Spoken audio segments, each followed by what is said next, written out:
إن الحمد لله نحمده ونستعينه ونستغفره ونعوذ بالله من شرور أنفسنا ومن سيئات أعمالنا من يهده الله فلا مضل له ومن يضلله فلا هادي له وأشهد أن لا إله إلا الله وحده لا شريك له وأشهد أن محمدا عبده ورسوله صلى الله عليه وسلم. أما بعد فإن خير الحديث كتاب الله وخير الهدي هدي محمد صلى الله عليه وسلم وشر الأمور محدثاتها وكل محدثة بدعة وكل بدعة ضلالة وكل ضلالة في النار. يا أيها الذين آمنوا اتقوا الله حق تقاته ولا تموتن إلا وأنتم مسلمون. يا أيها الناس اتقوا ربكم الذي خلقكم من نفس واحدة وخلق منها زوجها وبث منهما رجالا كثيرا ونساء واتقوا الله الذي تساءلون به والأرحام إن الله كان عليكم رقيبا. يا أيها الذين آمنوا اتقوا الله وقولوا قولا سديدا يصلح لكم أعمالكم ويغفر لكم ذنوبكم ومن يطع الله ورسوله فقد فاز فوزا عظيما. قال الله تبارك وتعالى في القرآن المجيد: أعوذ بالله من الشيطان الرجيم.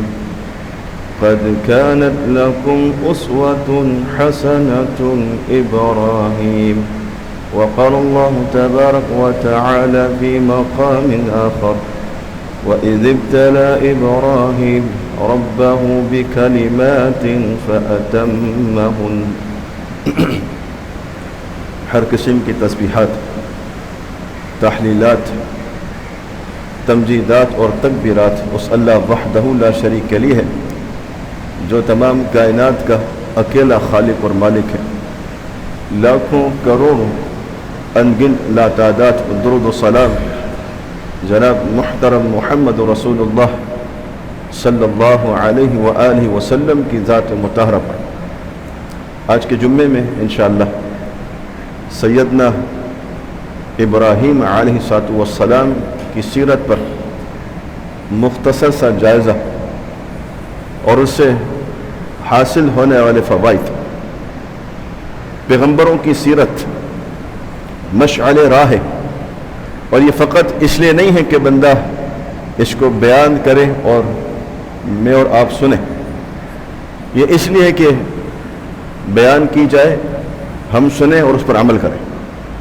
اس کی وجہ یہ ہے کہ پورے قرآن کے اندر اللہ رب العالمین نے جس پیغمبر کا بھی تذکرہ کیا فقط اس لیے کہ رسول اللہ صلی اللہ علیہ وسلم کو تسلی دینے کے لیے، آپ کو سمجھانے کے لیے آپ پریشان مت ہو. یہ جو کچھ آپ کے ساتھ ہو رہا ہے پچھلے پیغمبروں کے ساتھ اس سے زیادہ بدتر حالات تھے. آپ جس انداز میں زندگی گزار رہے ہیں یہی انداز تمام پیغمبروں کا تھا. جس پیٹرن کے اوپر، جس منہج کے اوپر، جس راستے پر پچھلے رسول چلے ہیں آپ کو بھی اسی طرح چلنا پڑے گا. اس لیے اللہ نے وقتاً فوقتاً، موقع با موقع، کبھی آدم علیہ السلام کو ڈسکس کیا، کبھی نوح علیہ السلام کا تذکرہ کیا، کبھی اللہ تعالیٰ نے قوم عاد کا ذکر کر کے اس قوم کے جو پیغمبر تھے اللہ رب العالمین نے ہود علیہ السلام کو بیان کیا. کبھی قوم سمود کی طاقت اور قوت کو بیان کر کے اور ان کی تکذیب کو بیان کر کے اللہ نے صالح علیہ السلام کو مثالی بنا کر پیش کیا. کبھی اللہ تعالیٰ نے جب دیکھا کہ مکہ کے اندر آپ کے جو بھائی بند ہیں، رشتہ دار ہیں، وہ آپ کے ساتھ غداری کر رہے ہیں، تو اللہ نے فوراً یوسف علیہ السلام کو سامنے رکھا اور اپنے نبی کو سمجھایا کہ یہ آپ کے ساتھ پہلی بار نہیں ہوا ہے، یہ تو آپ کے رشتہ دار آپ کے ساتھ کر رہے ہیں. یوسف علیہ السلام کے ساتھ تو ان کے سگے بھائیوں نے جو ایک باپ کے بھائی تھے انہوں نے کیا کچھ کیا. کبھی اللہ تعالیٰ نے لوط علیہ السلام کو بیان کیا. کبھی اللہ نے مشکل میں پھنسے ہوئے یونس علیہ السلام کا تذکرہ کیا اور ان کو یعنی نبی صلی اللہ علیہ وسلم کو بتایا کہ آپ کے اوپر مسائل، مشکلات، پریشانیاں آئیں گی، اس میں سے نکلنا کیسے ہے. اللہ تعالیٰ نے مچھلی کے پیٹ میں پھنسے ہوئے مشکل سے دو چار اپنے پیغمبر کو بیان کر کے اپنے نبی کو ایک راہ دکھائی کہ آپ نے اللہ سے اس طرح مدد مانگنی ہے. الغرض موسیٰ علیہ السلام کا ایک طویل تذکرہ پورے قرآن کے اندر سب سے زیادہ اللہ نے جس پیغمبر کو ہائی لائٹ کر کے بیان کیا وہ موسیٰ علیہ السلام. ان کا سامنا فرعون کا، ان کا پورا تذکرہ، اس میں ہدایات، اس میں نبی علیہ السلام کے لیے اسوہ حسنہ بہت زبردست انداز میں تھا. تو آپ دیکھیں نبی صلی اللہ علیہ وسلم کو اللہ تعالیٰ نے صرف ایک قوم عطا نہیں کی، پچھلے پیغمبروں کو ایک ایک قوم دی تھی، ان کو سنبھالیں، ان کو چلائیں، ان کے اوپر آپ تبلیغ کریں، ان کی رہنمائی کریں. بڑا آسان تھا. لیکن رسول اللہ صلی اللہ علیہ وسلم کے اوپر بہت بھاری بوجھ، پوری امت کا بوجھ، پوری انسانیت کا بوجھ. اس وجہ سے نبی صلی اللہ علیہ وسلم کو تمام پیغمبروں کو بیان کیا کہ کس قوم کے ساتھ آپ نے کیا رویہ رکھنا ہے. بت پرستوں کا معاملہ آپ کے ساتھ ہے تو ابراہیم علیہ السلام آپ کے لیے اسوہ حسنہ ہے، نوح علیہ السلام آپ کے لیے اسوہ حسنہ ہے. اگر بنی اسرائیل کا ٹاکرا آپ کے ساتھ ہوتا ہے، یہودیوں کا سامنا آپ کے ساتھ ہوتا ہے، تو داؤد علیہ السلام کا تذکرہ ہے، موسیٰ علیہ السلام کا تذکرہ ہے. اگر نصرانیوں کا سامنا آپ کے ساتھ ہے تو عیسیٰ بن مریم علیہ السلام کی زندگی آپ کے سامنے. اس لیے پورے قرآن کے اندر آپ دیکھ رہے ہیں کہ پیغمبروں کے تذکرے اللہ نے کیے ہیں. اب رسول اللہ صلی اللہ علیہ وسلم گزر چکے ہیں، آپ کا انتقال ہو چکا ہے، پھر بھی قرآن مجید میں پیغمبروں کے تذکرے ہیں. وہ کس کے لیے؟ اب ہمارے لیے.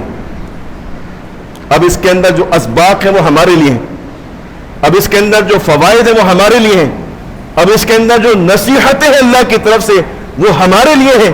اور آپ سال ہاں سال سنتے آئے ہیں ذوالقعدہ کا مہینہ شروع ہوتا ہے، یعنی ذوالقعدہ کا مہینہ شروع ہوتا ہے تو ابراہیم علیہ السلام کی زندگی کا تذکرہ بیان ہونا شروع ہو جاتا ہے. آپ کو یاد ہوگا، اور یہ ذوالحجہ تک چلتا ہے، قربانی تک. میرے محترم بھائیوں، کچھ پوائنٹ ہیں انشاءاللہ ان کی زندگی کے میں آپ کے سامنے عرض کروں گا. نمبر 1، ابراہیم علیہ السلام نے جس گھر کے اندر آنکھ کھولی وہ مسلمان گھرانہ نہیں تھا. اس بات کو ذہن نشین کیجیے گا. یہ اللہ پر ہم پر بڑا احسان ہے، اللہ کا ہم پر یہ بہت احسان ہے کہ اس نے ہمیں مسلم گھرانے کے اندر پیدا کیا، مسلمان پیدا کیا. تو اس پر بہت بڑا احسان یہ ہے کہ اللہ تعالیٰ نے مسلمان گھرانے کے اندر پیدا کیا اور مسلمان پیدا کیا اور عقیدہ توحید کی سمجھ عطا فرمائی. یہ بہت بڑا اللہ کا کرم ہے. لیکن اب یہاں پر دیکھیں کہ ابراہیم علیہ السلام جس گھر کے اندر پیدا ہوئے اس گھر کا سربراہ بت بناتا تھا، بتوں کو تراشتا تھا اور بت فروخت کرتا تھا. اس گھر کے اندر بت کی پوجا ہوتی تھی. جس طرح رسول اللہ صلی اللہ علیہ وسلم کی حدیث آپ نے فرمایا کہ ہر بچہ فطرت کے اوپر پیدا ہوتا ہے، اور فطرت کیا ہے؟ اسلام. ہر بچہ اسلام کے اوپر پیدا ہوتا ہے. وہ نصرانی گھرانے میں پیدا ہو، یہودی گھرانے کے اندر، مجوسی گھرانے کے اندر، بت پرست کے گھرانے کے اندر، یا پھر گوتم بدھ کے ماننے والے یا کمیونسٹ کے گھرانے کے اندر جو بچہ پیدا ہوا ہے، یہ سارے بچے چاہے وہ مسلمان گھرانے میں، یہ سارے کے سارے بچے اسلام پر پیدا ہوئے، اسلام پر۔ نبی صلی اللہ علیہ وسلم کی حدیث ہے، اگر پیغمبر علیہ الصلوۃ والسلام ایسا نہیں کہتے ہم نہیں مانتے، لیکن نبی علیہ الصلوۃ والسلام نے فرمایا، اس لیے ہم اس پر ایمان لاتے ہیں کہ ہر بچہ اسلام پر پیدا ہوتا ہے۔ آپ نے فرمایا جب یہ بڑا ہوتا ہے اس کے ماں باپ اس کو یا تو یہودی بنا دیتے ہیں یا نصرانی بنا دیتے ہیں۔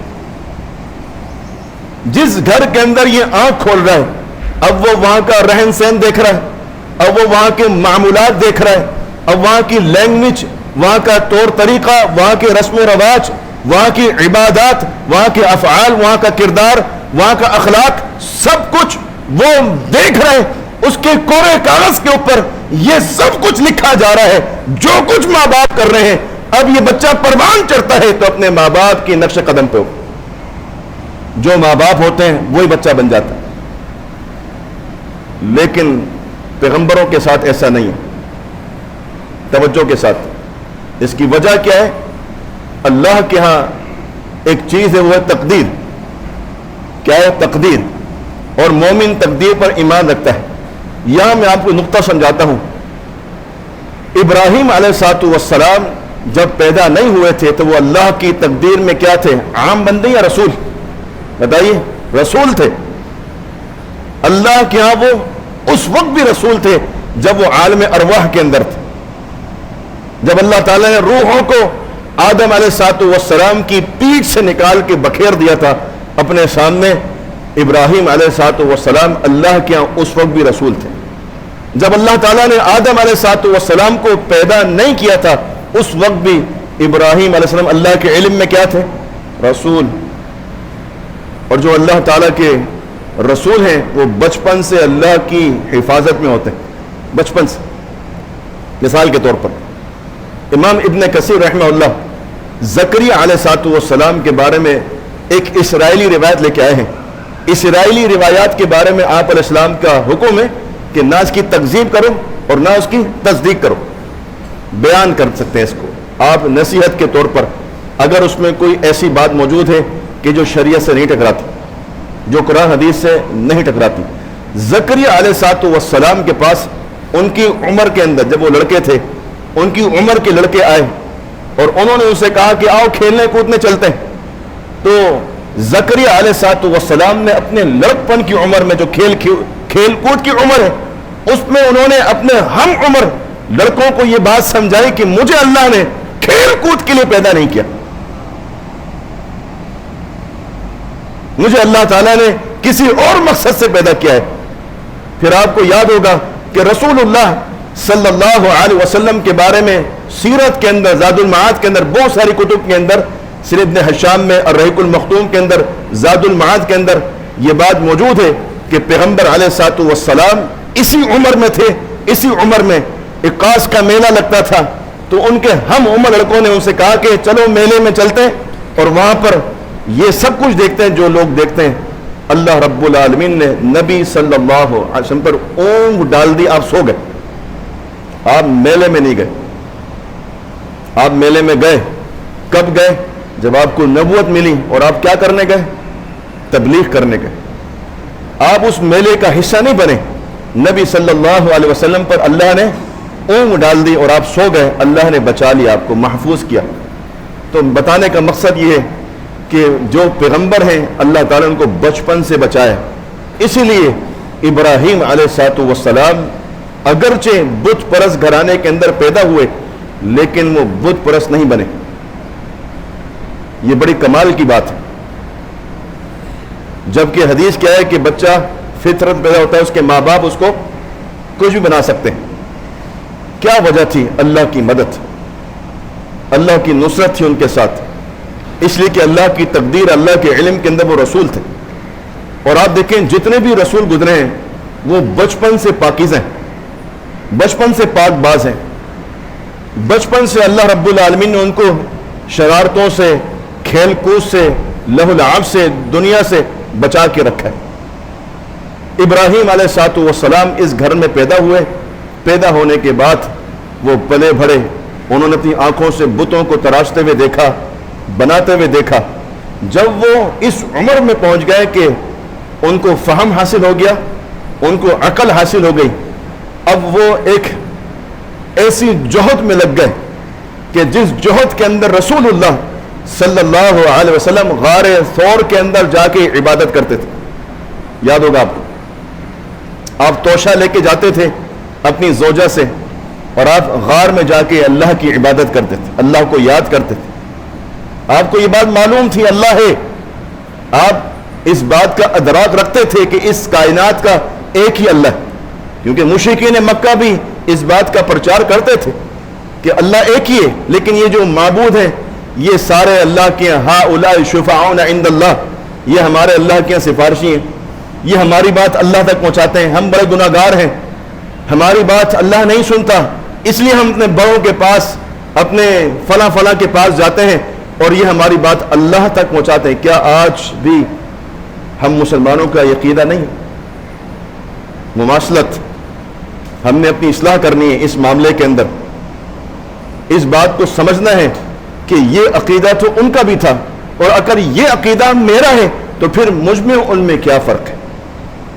بہرحال فلما جن علیہ اللیل، وہ رات کو اٹھنے کے بعد جب رات چھا گئی، اللہ فرماتا ہے کہ ان پر رات چھا گئی، رأى کوکبا، انہوں نے ستارہ دیکھا بڑا چمکتا ہوا، کہا قال ھذا ربی، یہ رب ہے۔ لوگ اسی کی بات کرتے ہیں، لوگ اسی کے گن گاتے ہیں، لوگ اسی کی عبادت کرتے ہیں، آؤ دیکھوں تو صحیح یہ لوگوں کا رب تو یہ کیسا ہے۔ فلما افل، دیکھتے رہے حتیٰ کہ وہ آسمان سے غائب ہو گیا، اور انہوں نے یہ بات سمجھائی لوگوں کو، لا يحب الآفلین، لوگوں جو فنا ہو جائے، جو غائب ہو جائے، وہ رب نہیں ہو سکتا۔ بات کو سمجھیے گا، معبود کون ہوتا ہے؟ معبود وہ ہوتا ہے کہ جو نمرود کے سامنے ابراہیم علیہ السلام نے فرمایا الذی یحیی و یمیت، اللہ وہ ذات ہے کہ جو مارتا ہے خود مرتا نہیں ہے، جو زندہ کرتا ہے وہ ہمیشہ سے زندہ ہے۔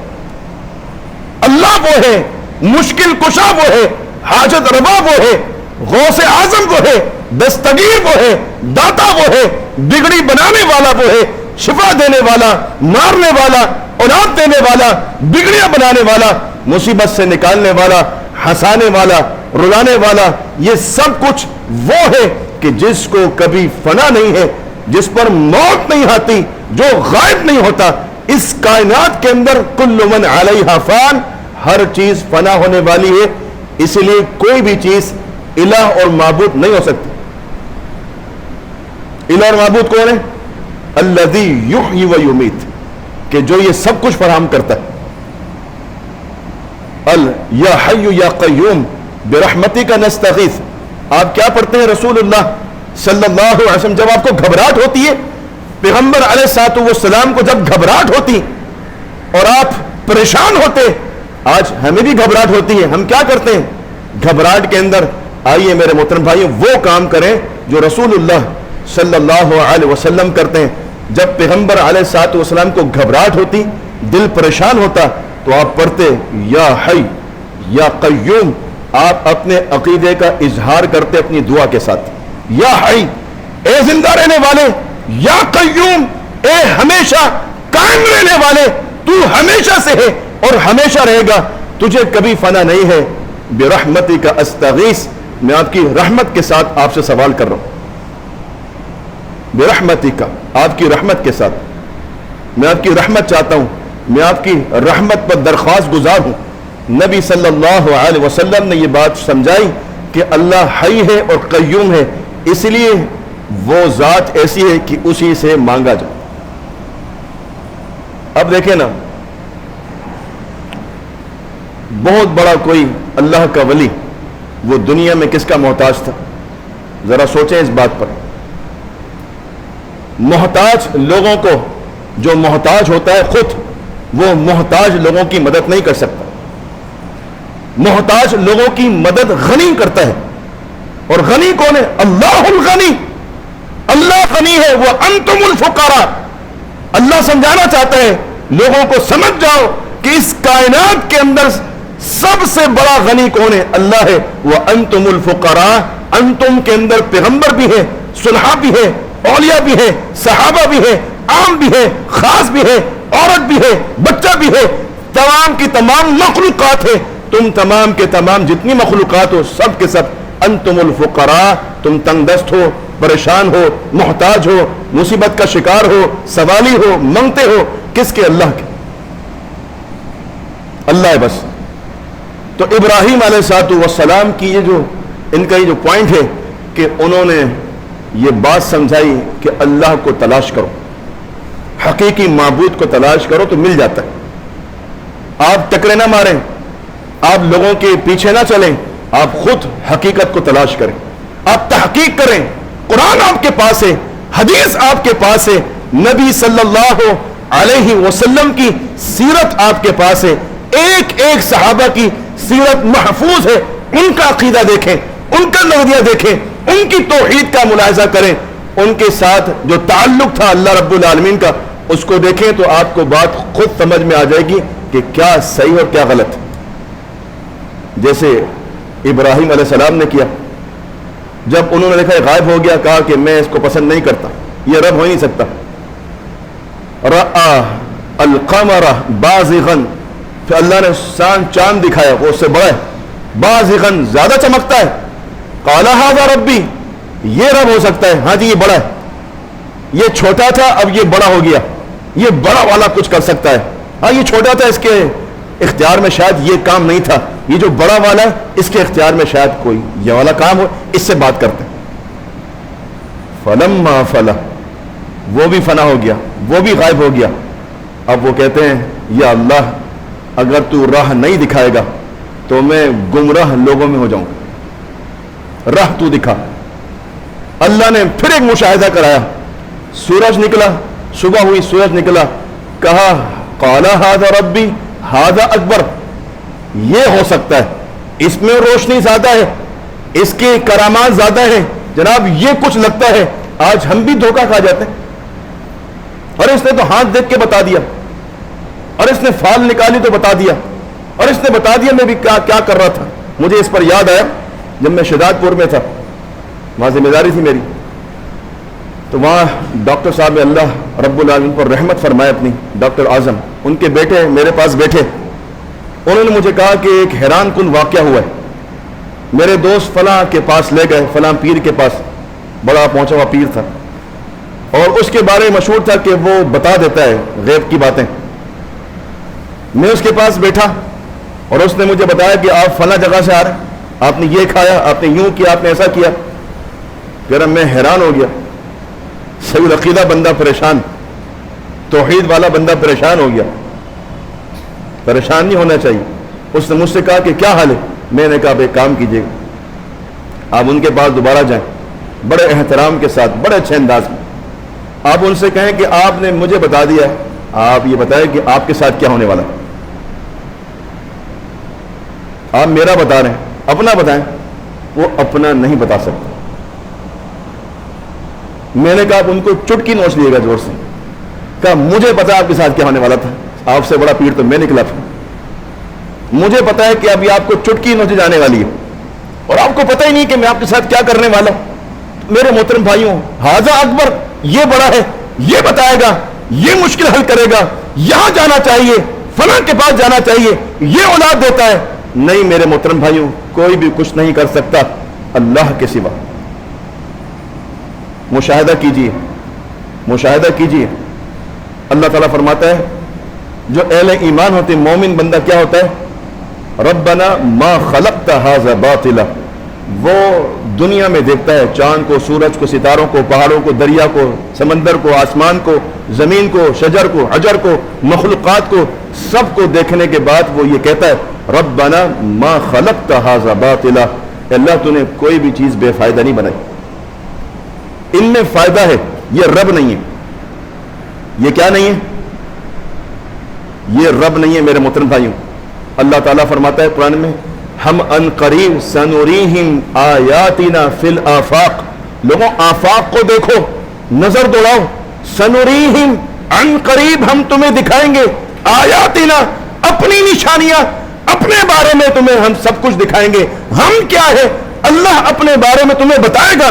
اگر تم مشاہدہ کرو گے، اگر تم تحقیق کرو گے، اگر تم آؤ گے تحقیق کے مرحلے کے اوپر، اللہ تمہیں دکھائے گا اپنا آپ. پھر تم جان لو گے کہ اللہ ہی حق ہے، اللہ کے سوا کوئی نہیں. دوسری بات، ابراہیم علیہ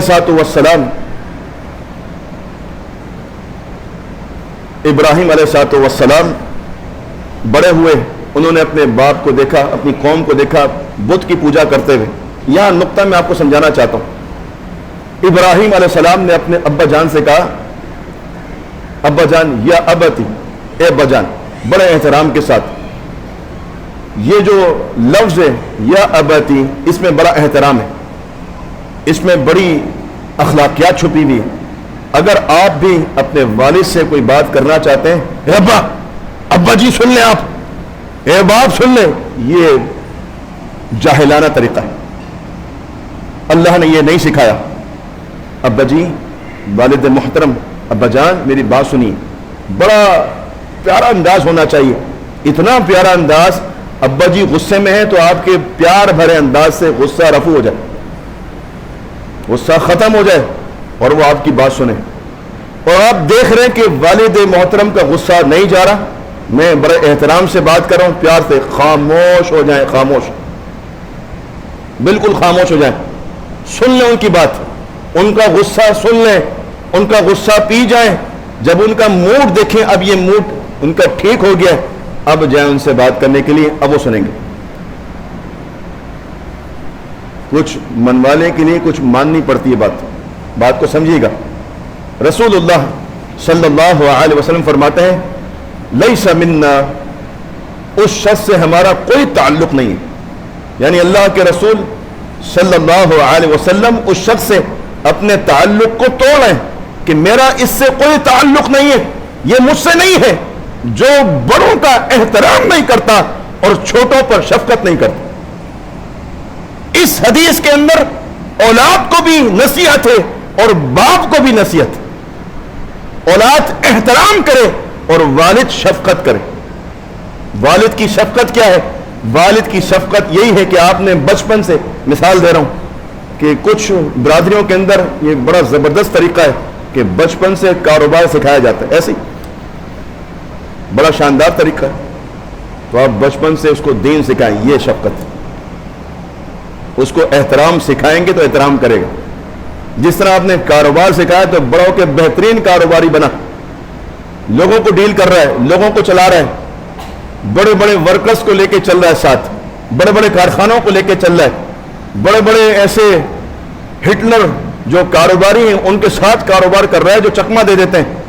سمجھ گیا، بوجھ آ گئی، اس کو ہر چیز آ گئی، اب وہ لے کے چلا ہے کاروبار کو. وجہ کیا ہے؟ کہ والد نے سکھایا ہے. تو اسی طرح میرے محترم بھائیوں، اگر آپ یہ چاہتے ہیں کہ آپ کا احترام ہو اور آپ کا ادب ہو تو آپ یہ پہلے سکھا دیں اس کو. ابراہیم علیہ السلام کو اللہ نے سکھایا ادب. باپ بت پرست ہے، باپ کیا ہے؟ بت پرست، لیکن احترام نہیں چھوڑا. بات دوسری سنا کے بات سمجھانا چاہتا ہوں.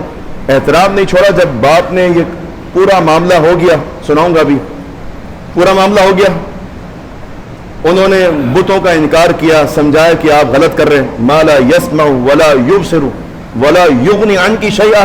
ابا جی آپ اس بت کی پوجا کرتے ہیں، نہ وہ سنتا ہے، نہ دیکھتا ہے، نہ وہ آپ کو فائدہ پہنچاتا ہے. ابا نے کیا کیا؟ ابا جی نے کہا کہ باز آ جاؤ ابراہیم، باز آ جاؤ، اور اگر تم باز نہیں آئے اور ہمارے بتوں کا انکار کرتے رہے اور ایک اللہ کی بات کرتے رہے تو پھر تم بات سن لو، دو کام ہوں گے. تمہیں مارا جائے گا اور اس کے بعد تمہیں یہاں سے نکال دیں گے، گھر سے نکال دیں گے. جب ابراہیم علیہ السلام نے یہ دیکھا کہ بت پرست والد، مشرک اور کافر والد ان کو دھمکی دے رہے ہیں، اس وقت بھی اخلاق کا دامن نہیں چھوڑا.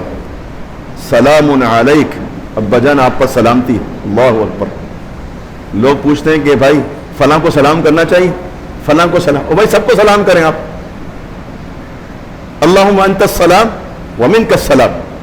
آپ دعا پڑھتے ہیں اللہم انت السلام، اللہ آپ سلام ہیں، ومنک السلام، سلامتی آپ کے ساتھ ہے، سلامتی اللہ کے ساتھ ہے. اور یاد رکھیں السلام علیکم یہ دعائیہ کلمہ ہے، یہ کلمہ اللہ کے پاس جاتا ہے. اگر آپ نے مجھے سلام کیا ہے، اگر میں اللہ کے یہاں سلامتی کا مستحق ہوں مجھے ملے گی، ورحمت اللہ رحمت کا مستحق ہوں مجھے ملے گی، وبرکاتہ برکت کا مستحق ہوں مجھے ملے گی. اور اگر میں ان تینوں چیزوں کا مستحق نہیں ہے، سلام کرنا آپ کا فرض ہے، یہ تینوں چیزیں دینا اس کا اللہ کا فرض. آپ سب کو سلام کریں. جب آپ سلام کریں گے تو آپ بندے کو قریب کر لیں گے. یہ بہترین طریقہ ہے محبت ڈالنے کا. آپ کسی کو سلام نہ کریں اور دعوت دیں توحید کی پرتشدد دعوت. آپ سلام کریں، محبت کے ساتھ بٹھائیں، پیار کے ساتھ، پھر دعوت دیں تو آپ کی سنے گا. جب آپ سلام کرتے ہیں تو آپ اس کو سمجھاتے ہیں کہ آپ کیا ہیں، مسلمان. نبی صلی اللہ علیہ وسلم نے فرمایا کہ بت پرستوں کو، یہودیوں کو اور نصرانیوں کو سلام کرنے میں پہل نہ کرو. بت پرستوں کو، یہودیوں کو اور نصرانیوں کو آپ نے فرمایا کہ سلام کرنے میں پہل نہ کرو. اگر وہ تمہیں سلام کر دیں تو تم وعلیکم کہہ دو. کیا کہہ دو؟ جواب دو. کیوں بھائی؟ کافروں کا جواب اور مسلمانوں کے بارے میں سوالات. ہاں جی اس کو سلام کر سکتے ہیں، فلاں والے کو سلام کریں. سلام کیا جاتا ہے آپ کا، کیا بگڑتا ہے آپ کا؟ اس سلام کے ساتھ اگر میرا عقیدہ ٹھیک ہو جائے، اس سلام کے ساتھ اگر میں اللہ کے دین کی طرف آ جاؤں، اگر آپ کے سلام کے ساتھ میں آپ کے قریب ہو جاؤں تو آپ کا بگڑتا ہے، آپ کو فائدہ ہے انشاءاللہ. آپ دیکھیں بت پرست مشرک اور کافر باپ جس نے دھمکی دے دی ہے گھر سے نکالنے کی، مارنے کی، سلام علیک سأستغفر لک، دو باتیں کی ہیں، سلام بھی کیا اور کہا کہ استغفار کرتا رہوں گا آپ کے لیے. استغفار کیا کریں. اگر کوئی انتقال کر جائے تو آپ یہ مت پوچھیں کہ اس کے لیے استغفار کر سکتے ہیں، کریں، کیونکہ یہ استغفار اللہ کے پاس جاتا ہے.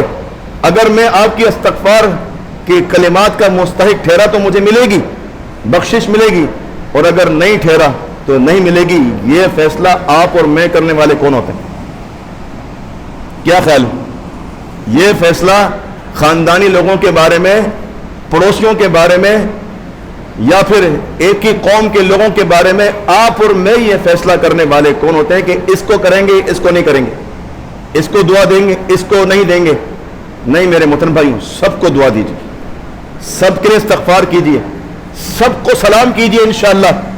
وجہ یہ کہ آپ پر فَإِنَّمَا عَلَيْكَ الْبَلَاغُ، اللہ نے اپنے نبی کو یہ بات سمجھائی کہ آپ کا کام صرف پہنچا دینا ہے، آپ صرف پہنچائیے. وَعَلَيْنَا الْحِسَابُ، آپ حساب نہیں لیں گے. وَمَا أَنْتَ عَلَيْهِمْ بِجَبَّارٍ، آپ لوگوں پر جبار بنا کر نہیں بھیجے گئے. اور آگے اللہ نے کیا کہا سورہ غاشیہ میں، لَسْتَ عَلَيْهِمْ بِمُسَيْطِرٍ، آپ لوگوں پر کوڑے مارنے والے بنا کر نہیں بھیجے گئے، آپ دروغہ بنا کر نہیں بھیجے گئے. اللہ رب العالمین نے آپ کی ذمہ داری کیا لگائی ہے؟ فَإِنَّمَا عَلَيْكَ الْبَلَاغُ، آپ تک جو کچھ اللہ پہنچا رہا ہے آپ لوگوں تک پہنچائیے. یا ایھا الرسول بلغ ما انزل الیک من ربک، اے رسول جو کچھ اللہ آپ پر نازل کر رہا ہے وہ لوگوں تک پہنچائیں. جو ہم تک پہنچ گیا ہے ہم لوگوں تک پہنچائیں گے. اس کا طریقہ یہ ہوگا کہ جس طرح ہم تک پہنچا ہے ہم بھی لوگوں تک اس طرح پہنچائیں گے. ہم تک کیسے پہنچا؟ اگر میرے مجھ تک یہ دعوت درستگی کے ساتھ، تشدد کے ساتھ، سختی کے ساتھ پہنچتی میں قبول ہی نہیں کرتا.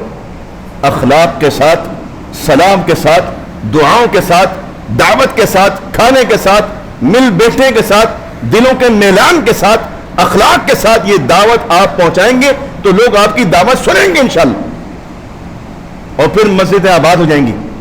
آج مسجد آباد کیوں نہیں ہو رہی؟ ہمارے بد اخلاقی کی وجہ سے، ہمارے ترش رویوں کی وجہ سے. بس میں اپنے نزدیک، بس میں ہی سب کچھ ہوں اور کوئی کچھ نہیں ہے، بس میں مومن، میں مسلمان اور سارے منافق اور سارا یہ نہیں. میرے محترم بھائیوں، اس دل کو بہت زیادہ کشادہ کرنے کی ضرورت ہے. اللہ تعالیٰ نے اس دل کی ہی بات کی، آخری بات کر کے بات ختم کروں گا. سیدنا ابراہیم علیہ السلام کی سیرت یقیناً یہ اتنے سے وقت کے لیے نہیں ممکن تھا. دو تین پوائنٹ آپ کے سامنے بیان کیے ہیں.